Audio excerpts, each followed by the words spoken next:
voilà merci président Thierno Alassane Sall wolof woote nga ba pare lan moo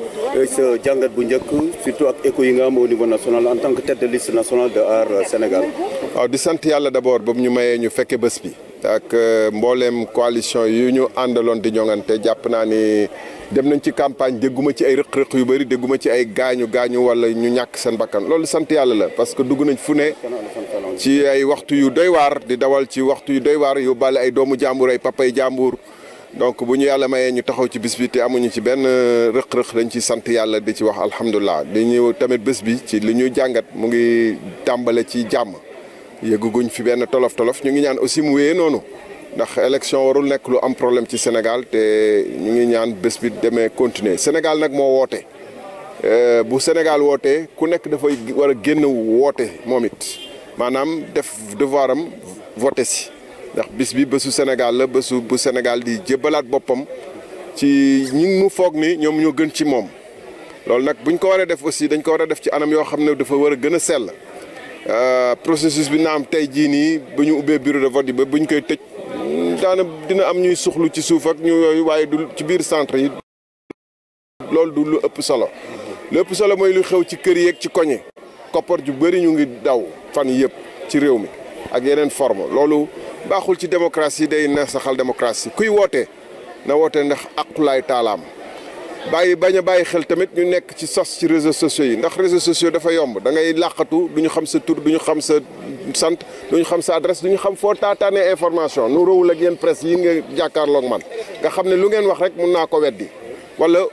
sañ naa leen yéen woo la ne la yow fan nga jëlee sa information waaye nekk réseaux sociaux di sosal nit ñi di wax ne ñu ngi gisee di jël ay mallette di cité kër góor geek yooyu wax yooyu xam nañ fi mu jógee xam nañu langue politique yu koy doxalee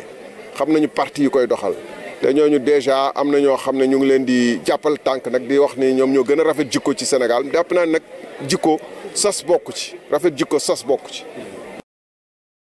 donc ñuy wax dañu aar jikko yi nañu wax ak ñooñu nañu wàññi sos ragalu leen faible taux de participation parce que écho yi ñu am au niveau national li ñuy génn gu ñu voté waaw loolu ragal nañ ko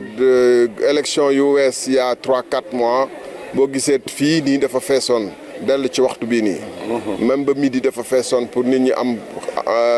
nu ñu wootee sax problème la woon donc ñu ngi ñaanaat sénégalais yi nañu génn dama ne keroog même bu doon taw ay doj ay xeer war nañu génn ndax Sénégal moo woote lu mu jaral alkaati yi ak takk der yi ñu fanaan fii ci yooyu ci tàngaay gi ci centre de vote yi pour aar kii bi ci ay conditions yu doy waar amul toilette et cetera xam nañu école ak bureau de vote yi war na jaral nit ki muy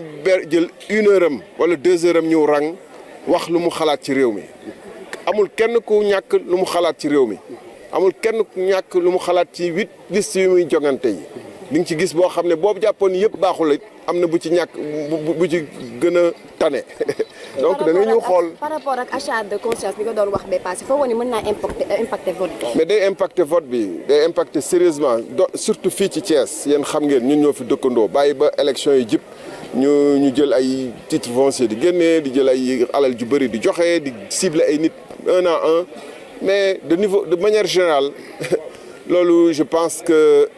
du changer fondamental tendance historique bi mooy élection législative la ñu nekk dina am élection présidentielle mënuñu continuer di saa yu ne di génne alal ji ñu ne di jox nit ñoo xam ne seen dund amul lu ci changer. Là c'est en français monsieur Sall vos premiers commentaires après avoir accompli votre devoir. ci wolof damay ne classe bi ma taxaw ni moom laa dalee CI. donc bu ma yàlla mayee ma ñëw taxawaat fii. madame Samb bi ñu doon jàngal yàlla moom ko ñu ngi koy ñaanal donc je voudrais dire en français que c'est le jour où le Sénégal appelle ses enfants à renouveler le pacte qu'ils ont avec eux-mêmes et avec le pays, avec la nation, dire ce qu'ils pensent de la gestion du pays et chacun a un sentiment vis-à-vis de ce qui se passe dans le pays et il a une façon de l'exprimer. La façon la plus particulière et la plus forte de l'exprimer, c'est certainement aussi après les rues, après les journaux, après les wax sa xalaat, c'est de venir jeter son bulletin dans l'urne.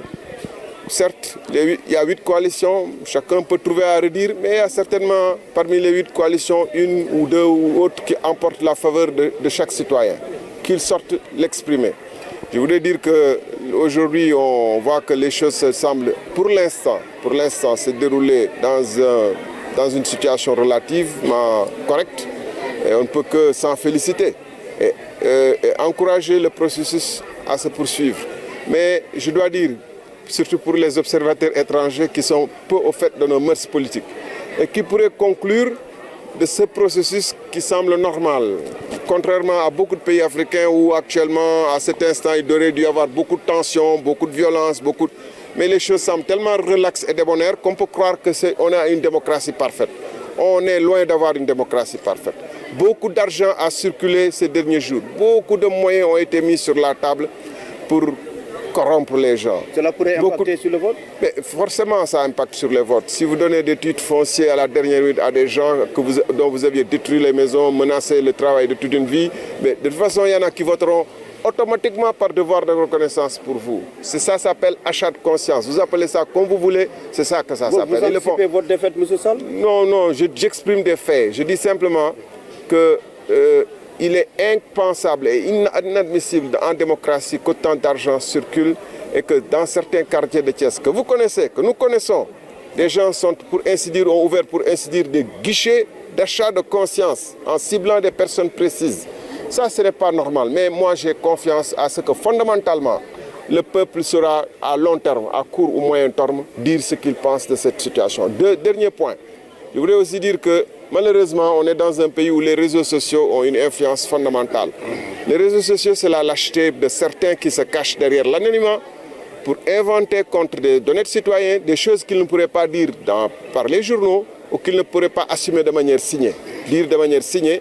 que telle ou telle personne a reçu tel ou tel montant, ils ne peuvent pas le dire de manière honnête et claire parce qu'ils savent qu'ils feront face à la justice, qu'ils devront répondre de leurs accusations devant la justice.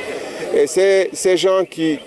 font de la manipulation, qui font de la contre-vérité, le fond de commerce de leur politique, sont malheureusement soutenus par des personnes qui disent qu'au prétexte de Sam Djikoyi, que c'est les meilleurs.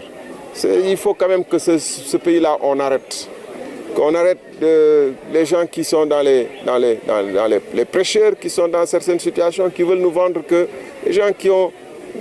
fait du mensonge, de la fabulation, de la manipulation, leur fonds de commerce et leur force politique,